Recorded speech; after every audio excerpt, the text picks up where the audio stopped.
Skin the largest organ of our body आउ ए skin आमको प्रोटेक्शन करे खरा वर्षा शीतर आउ ए स्किन विभिन्न भाइरस बैक्टेरिया को आम शरीर भीतर को प्रवेश करैकी आमको बेमार रे पकई थाए।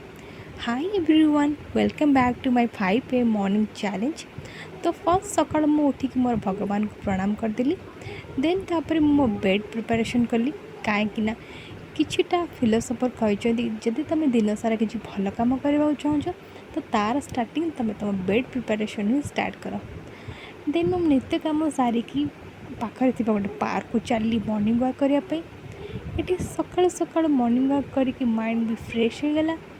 घर को आसी मो देली पारा मान को खाइबा को। देखो कुनि कुनि पारा मैंने खाऊँ के मजारे।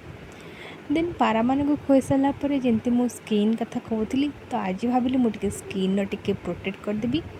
तो गाधोया पूर्व मुझे पैक लगेली मो बॉडी रे ताकि एते खरारू बचापी टैनिंग भी हो जाऊँगी प्लस बैक्टेरिया भाइरस भी बचीजी। देन गाधे की फ्रेश होगी मु मोर काम एतिकी थिला आज मोर 5टा उठी काम। तो thanks for watching, hope you all are like my video. Please share and subscribe to my channel.